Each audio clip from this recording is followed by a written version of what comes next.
And he doesn't need to indulge in this. I would advise Dr. Yasir Qadhi to stop indulging in this, because this is not his field. He's not an authority to say. I mean, when he wrote his book Introduction to the Quranic Sciences, he was a graduate student from Medina University. Okay, he was in his early 20s. He was a student. Okay, I don't know what his exact qualification in the Quran is. What he needs to do, he needs to delegate the task to the Ahlul Quran, to the Qur'an, to the masters of the Quran, people who have done PhDs in the Qur'at, and they have mastered the transmission of the Quran. He needs to delegate to them. He just threw Qadi under the bus, threw him under the bus. And he didn't get upset with hijab. He got upset with Qadi. Why did Qadi mention these things? Why did Qadi just not simply hold out the Birmingham folios? If you ask me this question today, what would you write on a blank notebook if we were asked to write the Quran on that blank notebook? I would write exactly this. This was what and why I would write that? Because this is exactly what's here. From page 1 to the page last. If you go to islamicawareness.org, there is a list of Qur'ans from the 1st century.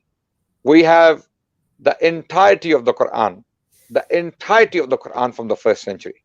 The entire Quran, we have it from the 1st century. Okay, in different libraries. Okay, we even have complete copies. The Husseini Mosque manuscript, which is from the 1st century in Cairo. Okay, Husseini Mosque manuscript is from the 1st century of Islam. It's in Cairo. It is 99% complete. The complete text of the Quran. Only first 2 or 3 pages are missing. Surah Al-Fatiha and maybe the very early verses of Surah Baqarah are missing. There are so many mistakes he made in just those few minutes.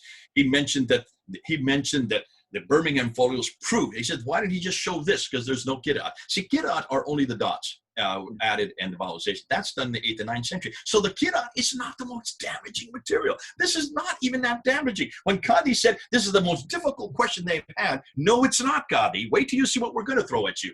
This is all from the 8th, 9th, and 10th century, way over here. I don't care about that. I want to know what's happened in the 7th century. I want to know what's happened in the very beginning. I want to know what happened at the time of Uthman in 652. I want to know where that Uthmanic recension is that you're always talking about. Where's the original Quran? And that's what Adnan tried to say.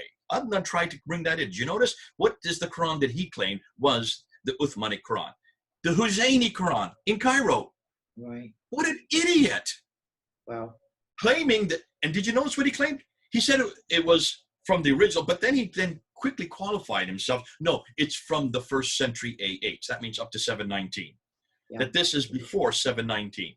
Who in the world would ever accept that? 719? Nobody considers this to be even an 8th century Quran. It may be a late 8th century, but many people put this to the 9th century. What's more, it does not belong to the 63, that Islamic Awareness website that he claimed where it's been housed. He said it's in the Islamic Awareness website. Go up on the Islamic Awareness website and see if it's part of the 63 fragments that they have listed there. Not at all.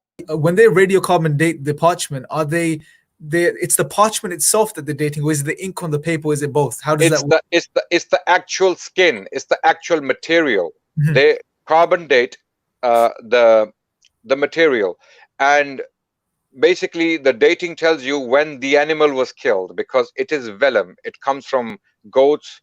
It is basically goat skin, and it is highly likely that it was penned, it was written according to the study of paleography. Even the text, it is very, very ancient. It is early Hijazi script. It is very, very early Arabic writing. So both basically facts correlate.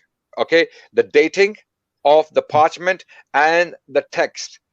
Making mistake after mistake after mistake, saying that radiocarbon dating not only dates the parchment, it also dates the ink. Nobody in their right mind would make that kind of statement. Obviously, he doesn't know what he's talking about. The Birmingham folios is just 2 pages front and back. It's parts of 7 in 020. That's it. Yeah. It's not a whole manuscript. It's just a few. What's more, nothing on it is about Islam. All of it is about Moses. It's about the 7 sleepers of Ephesus.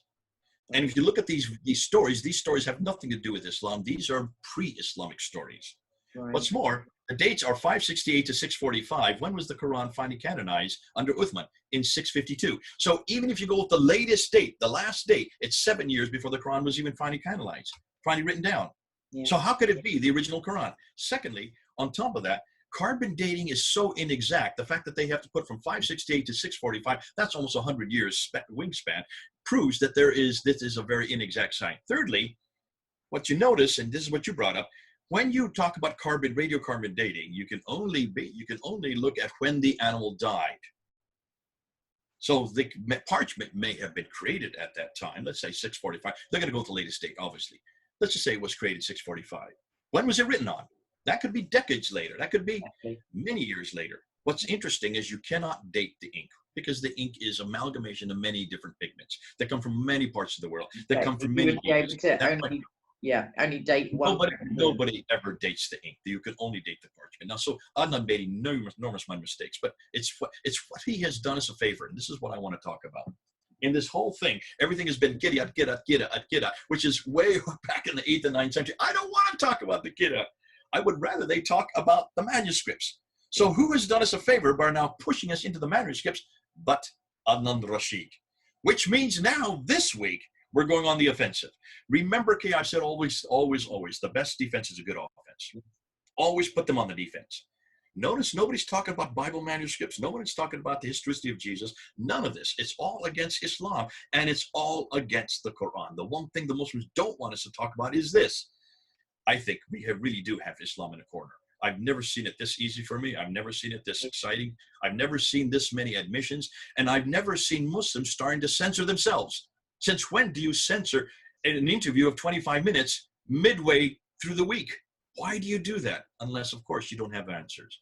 I would suggest that this may be the beginning of the crack of Islam starting to open. And I don't think we're just going to have a few. I think we're going to have thousands, maybe even millions who will finally live Islam over this one question. Let's see. You will never succeed, because the pens have been lifted, papers are dry. We have the physical copies from the 1st century, from the life of the Prophet ﷺ. They are exactly the same as this, what we read in our homes.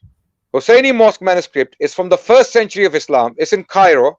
It is 99% complete. What is the Quran that he claimed was the Uthmanic Quran? The Husseini Quran in Cairo. Right. What an idiot.